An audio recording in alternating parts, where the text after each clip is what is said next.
Salut, nous revoilà. Vous vous souvenez de nous? Oui, on a fait un podcast dernièrement, réussi au son retour en Martinique, qui a plutôt bien marché, on vous remercie d'ailleurs. Et ça nous a donné envie de nous lancer dans un nouveau podcast. Bonjour Nathalie, bonjour Catherine. Salut. Et un sujet aussi vaste que le premier, hein. Parce que là, on te laisse annoncer le sujet, Johan, mais je pense qu'il est encore plus long que comment réussir son retour en Martinique. C'est vrai. Bien manger aux Antilles. Et pour tout dire, c'est Johan qui a trouvé le sujet. Gang. Mais c'est vraiment un sujet qui nous touche de près, quotidiennement. Oui. Et je pense qu'on a beaucoup à dire là-dessus. On échange déjà pas mal avec les visiteurs lors des ateliers, sur les réseaux. Enfin, c'est un sujet, finalement, il est assez vaste et je pense qu'il va nous occuper pas mal d'épisodes. 5, 4, 3, 2, 1, c'est parti. Alors, c'est quoi le thème du jour? Alors, on va laisser Catherine annoncer parce que Catherine a quand même bien... Elle a essayé quand même de cerner le sujet, je trouve. Et c'est pas facile, parce que je crois que cerner un sujet aussi vaste que bien manger aux Antilles, franchement, il faut y aller. On commence par quoi? Je me suis dit que ça serait sympa déjà de savoir ce que ça veut dire, la cuisine antillaise. C'est quoi la cuisine antillaise? Ouais, je vois ce que tu veux dire. Ouais. C'est vrai qu'on y est tous les jours, on la pratique tous les jours. On emploie ce mot-là tous les jours. On emploie ce mot-là tous les jours. Ouais, c'est vrai. Quand on doit définir notre cuisine, on dit c'est de la cuisine antillaise. Voilà. Tous les livres de cuisine de chez nous, c'est écrit cuisine antillaise. C'est ce que nos visiteurs viennent chercher. Ouais, c'est vrai. Mais d'ailleurs, je me pose une question. Tu penses que si je vais à Cuba, je vois aussi un livre écrit cuisine antillaise? Bonne question. Comme je n'ai jamais été à Cuba. Non, mais je sais pas. Est-ce qu'il y a une limite finalement? Qu'est-ce qu'on met dans cuisine antillaise? Moi, alors j'aurais deux mots. Épices, mais je pense que les épices, ça vient de nos ancêtres. Et mijoter. C'est comme ça que tu définirais la cuisine antillaise? Moi, c'est les deux premiers mots qui me viennent. Pas que je définirais, mais qui me viennent en tête comme ça. Ah, c'est une bonne idée, ça, de définir. Mijoter. Ouais, de définir les mots-clés. Ce serait quoi, pour toi, Catherine? Écoute, je pense que je dirais parfumé. Ouais. Et convivial. Alors, moi, si je devais donner un mot, mais ce serait intéressant aussi que nos auditeurs nous disent d'ailleurs ce serait quoi leur deux mots-clés, parce que je suis en train de me dire qu'il y a beaucoup de mots qui définissent quand même notre cuisine antillaise, mais personnellement, moi, je pense que j'aurais dit épicé comme toi, Johan, et j'aurais mis aussi générosité. Alors, je reprends parce que j'ai pensé à épicé. Ah, mais t'as dit épice? Et dit épices. Ah, c'est quoi la nuance? Parce que épicé, souvent, les gens pensent pimenté. Cela dit, je te rejoins sur la conception que les gens ont en général du mot épicé. Oui. Souvent, les gens partent sur le côté relevé, pimenté, etc. Alors qu'effectivement, pour nous, les épicés, ça veut surtout dire qu'il y a des épices au-delà du piment. Que ce soit en sucré ou en salé, d'ailleurs. On y pense moins quand on parle du sucré, mais nos desserts, si t'as pas mis cannelle, muscade, vanille, citron vert, il te manque un truc. Et finalement... On n'est pas du tout dans le pimenté ou dans le relevé. Non. D'ailleurs, moi, je mets pas le pimenté dans l'épicé. Mais bon, ça, c'est peut-être parce que j'ai déjà j'y suis, en fait. Je la vis. Ouais, mais au final, par rapport aux mots qu'on a dit, est-ce que ça définit réellement notre cuisine? Parce que, franchement, épices, je vais en Inde, la cuisine est très épicée.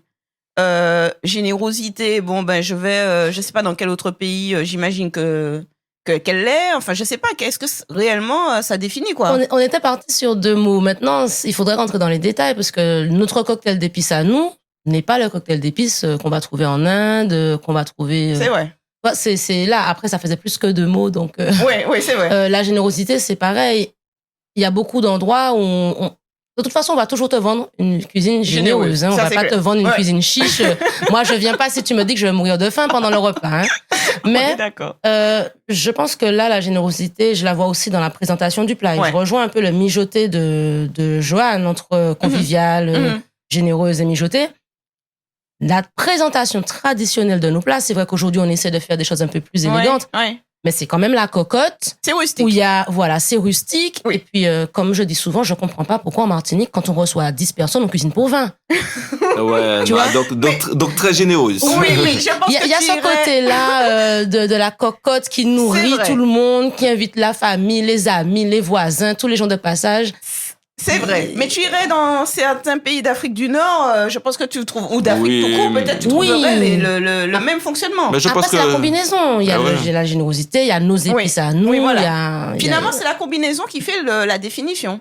Finalement, Certainement. par rapport à ce que tu dis. Certainement. Parce que Oui. pris seul à seul comme ça les mots, bon, c'est on s'est dit qu'on en donnait que 2, mais ça ne définit pas réellement. Le mot ne définit pas la cuisine antillaise. Non, mais forcément. Non. Et puis, C'est plus une évocation. Excuse-moi, Joanne, vas-y. oui, non, mais je pense qu'il y a des histoires qu'on ne connaît peu parce que je pense qu'on nous a pas assez. Enfin, je ne sais pas si la cuisine a souvent a été écrite. Pourquoi je dis ça? Dernièrement, je regarde un reportage sur M6. Il y a des mecs qui voulaient faire une crêpe Suzette. Mais ils voulaient la vraie recette de la crêpe Suzette, l'histoire de la crêpe Suzette. Et le mec, il a été chercher un livre. Et la crêpe Suzette date des années 1800. Et le mec, il a retrouvé alors, la vraie recette, entre guillemets même. Une recette Documentée. documentée, Ouais. l'histoire documentée. Et je ne sais pas si, quel que soit le livre de recettes ou le livre, on voit de vraies indications, de vrais écrits sur notre cuisine. Donc après, on donne le ressenti que l'on a, mais l'histoire en elle-même, je ne sais pas si on l'a. Ouais. C'est vrai. Mhm. Ouais, ce qui fait qu'en fait, on donne une définition par rapport à ce qu'on connaît aujourd'hui. Exactement. Voilà. Quand je te dis mijoter, encore une fois, c'est quand tu arrives chez un tel et chez un tel que tu vois, tu prends l'odeur de la fricassée et ça te ramène dans ton enfance. La cuisine, c'est plus des souvenirs pour nous que réellement une histoire qu'on a connue, écrite. Oui. Mais j'aime bien quand tu parles de l'odeur, des parfums, on en revient là. Quand tu passes, bon, c'est pas compliqué, hein, à 10h30, à 10h30, tu sens que ça mijote. Le coq aussi, tu commences à prendre l'odeur. Et en fait, moi, ce que je trouve extraordinaire, c'est que des fois, tu sais pas ce qui se passe. Tu sais pas ce que la personne prépare, mais tu sais que c'est un plat antillais. C'est vrai. Il y a cette odeur particulière dans certains quartiers à 10h30. Ah oui. Tu ne sais pas si ça sera de la viande, du poisson, du lambi ou quoi. Tu ne sais pas. Ouais. Mais il y a cette odeur particulière qui se dégage quand on commence à faire la cuisine ici. Oui. C'est vrai. Dis, mais qu'est-ce que c'est que ça? Tu sais pas, mais ça sent bon. Et c'est une odeur que je n'ai jamais sentie ailleurs. Oui, ça t'as raison. Et pire, ça nous manque lorsqu'on est ailleurs. Ah oui. C'est ça. Ah oui. Non, mais c'est vrai. L'odeur, quand tu ouvres ta fenêtre, même quand il faisait beau là-bas et... Non, tu la prends pas. Tu la prends pas? Non, tu la prends pas. Tu la prends pas. Ici, tu peux être chez toi, tu peux être en randonnée. Combien de fois ça nous est déjà arrivé d'être en randonnée, puis tu passes, il y a quelqu'un là qui fait un coq roussi. Non, mais en randonnée, ce n'est rien. Quand tu habites en appartement, et puis il y a quelqu'un dans ton bâtiment qui fait un dombré. Ah, c'est clair. Et puis que tu n'es pas invité. Tu n'es pas invité. Et qu'aujourd'hui, tu as juste prévu de te faire une petite salade avec... tu changes tes plans. Tu changes tes plans. Ah ouais, non, tu changes tes plans. Donc, ça fait partie aussi de notre cuisine, le fait d'appâter le client, mais le chaland. Ce que tu dis, c'est marrant parce que là où est situé l'atelier Tati Maryse, on est entouré de professionnels. Et c'est vrai que combien de fois ils nous disent... Aïe, aïe, aïe, aïe, qu'est-ce que ça sent bon quand il y a les ateliers, notamment l'atelier cuisine typique. Ils nous disent... quand nous on cuisine en atelier, oui. Mais ça m'est déjà arrivé plein de fois de regarder ma montre en me disant ça y est, il est 10h30, 11h. Oui. Je sais l'heure qu'il est parce que je sens cette odeur en particulier. C'est vrai. Quand les voisins font des pâtes, du riz, je ne sais pas, mais quand ils commencent à faire le plat mijoté dont j'ignore tout, oui, c'est vrai. Je sais que c'est un plat mijoté de chez nous. On a une façon mais je pense de cuisiner. Oui. Excuse-moi Catherine, je pense que ce sont d'abord nos produits parce que quand tu vas mettre du lambi sur je pense que tu as besoin de rien mettre du tout. Tu mets le lambi sur un grill. Sur un grill, tu sais que c'est le lambi. Ah oui. Et je pense que ça ajoute à ça nos épices en fait. Les épices apportent quelque chose, une odeur, quelque chose qui fait que c'est con à dire, mais tu voyages pas du style du Vallon, tu voyages dans la cuisine de la personne. Et ça, c'est très important pour nous. En fait, finalement, ça veut dire que, parce que quand on parle d'odeur, ça évoque beaucoup de souvenirs, finalement. Notre cuisine, finalement, c'est une cuisine de souvenirs, alors. C'est ce que je disais tout à l'heure.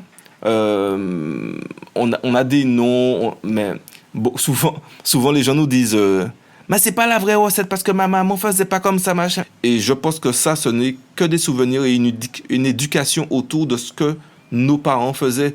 Mais comme je disais tout à l'heure, on n'a pas de... on n'a pas de référence. On n'a pas de référence. De référentiel, je veux dire, déconnecté de nos souvenirs. C'est ça le truc, en fait. Finalement, c'est chacun qui met sa définition. Exact. Alors, je pense que ça pourrait se trouver partout. Je pense que tu vas dans le sud-ouest de la France, où il y a une grande tradition autour du canard. Chaque famille a sa recette de foie gras, sa recette de magret. Mais il y a quand même des codes. Mm-hmm. Bon, nous, on n'a pas, tu évoquais, Joanne, la documentation. La gastronomie française, c'est ça. C'est beaucoup d'écrits. Escoffier passé par là. Ouais. Nous, on n'a pas les écrits, mais je pense que si on regardait vraiment comment on cuisine, on pourrait trouver ça aujourd'hui. Parce que si tu réfléchis bien, tu les as, les bases. On parlait de notre façon de cuisiner, de cette odeur caractéristique. Hier, je cuisinais un petit gratin de légumes, un truc tout simple. Hein.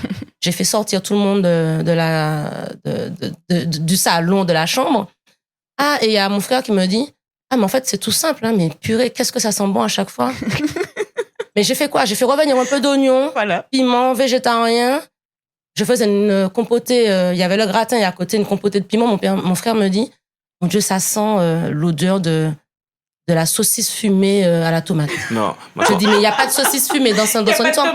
Mais je lui dis, en fait, le piment, c'est l'odeur que tu associes à... Oui. Je pense que quand on a mis ça, piment végétarien.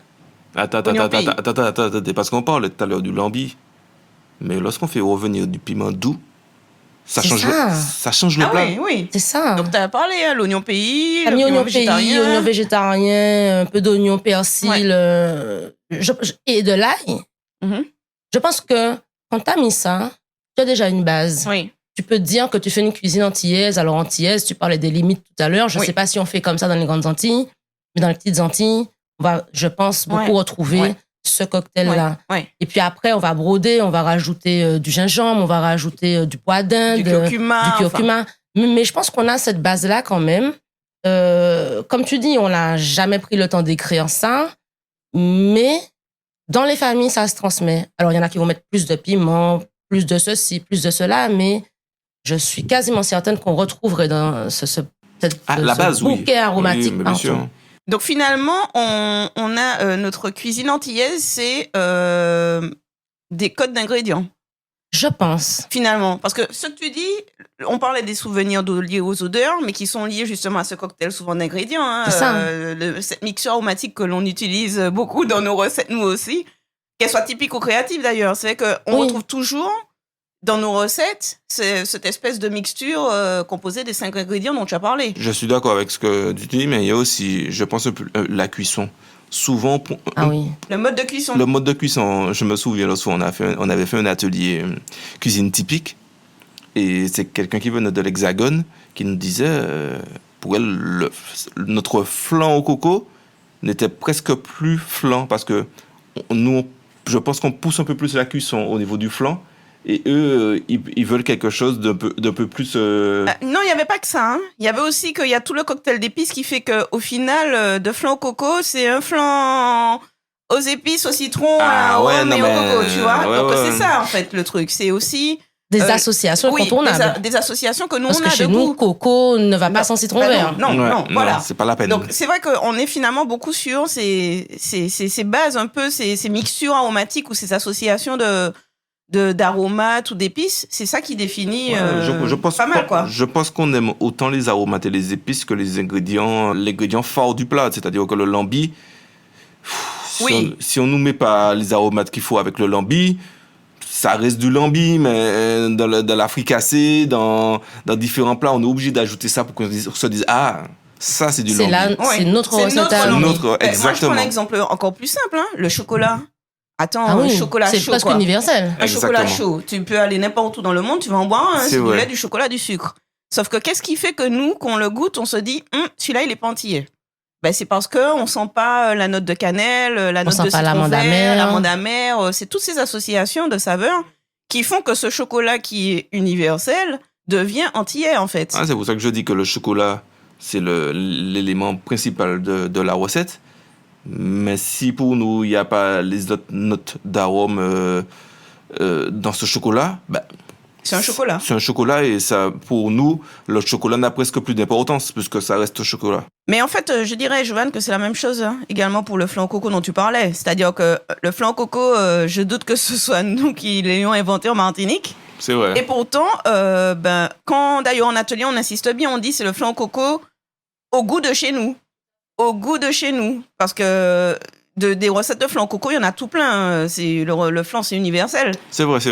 Sauf que si tu n'as pas mis le citron vert, etc. Mais moi, si je vais chez quelqu'un et qu'on me donne un flan au coco où je sens pas le citron vert, je suis un peu déboussolée. C'est-à-dire que j'ai pas mes repères. D'accord. Ouais. Mais ça s'applique à tous les plats. Et on pourrait l'étendre à une fricassée de poulet, à une préparation de poisson, à tout ce qu'on veut, en fait. Finalement, ce n'est pas tant l'ingrédient lui-même qui fait la recette, c'est vraiment cette base d'épices et d'aromates qu'on a qui rend la recette antillaise.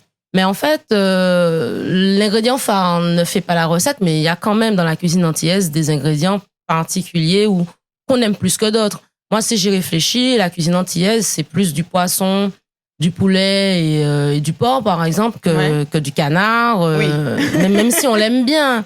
Mais c'est pas une viande qu'on mange beaucoup. Ouais. Moi, quand on me dit canard, je pense pas Antilles, je pense cuisine du sud-ouest. Ouais. Quand on me dit crème, je pense nord de la France, cuisine au beurre, nord de la France. Ici, pour moi, poisson, poulet et cochon. D'accord. Donc, et légumes pays? Non.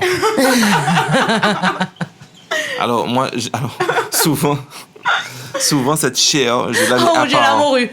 Voilà. Pour beaucoup de personnes en Martinique, la morue, c'est ni du poisson, ni de la viande. Non, en tout cas, la morue, c'est pas un poisson.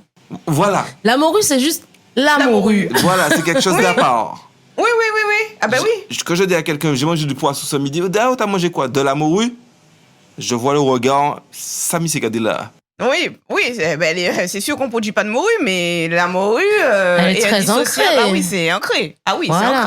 C'est ancré, c'est sûr. Bon, alors, c'est vrai qu'il y a des ingrédients, on est d'accord, qui font la cuisine de chez nous, qui font la cuisine des Antilles. Alors, c'est pour ça, moi, je suis toujours un peu mitigée sur le vocabulaire employé. Cuisine au goût de chez nous, cuisine antillaise, cuisine martiniquaise. Finalement, on ne sait pas trop, quoi. Je pense qu'on va trouver des petites particularités régionales, mais que dans l'ensemble, ça reste quand même... Il y a cette unité dans les ingrédients, parce que ta banane jaune et le goût du poulet ou du cochon, tu vas retrouver ça ailleurs dans les Antilles. Le mode de cuisson aussi. Le mode de cuisson. Par exemple, un mode de cuisson qu'on ne trouvera jamais pour le coup. Ailleurs? Non, qu'on n'aime pas du tout chez nous. Le cru. C'est-à-dire que maintenant, on aime bien parce que ça vient d'ailleurs, c'est exotique. Les Japonais nous ont donné le goût du sushi. On aime bien le côté poisson à la tahitienne, mais réellement, oui, c'est vrai. entre la génération de mes parents et même dans ma génération et des plus jeunes, des gens qui...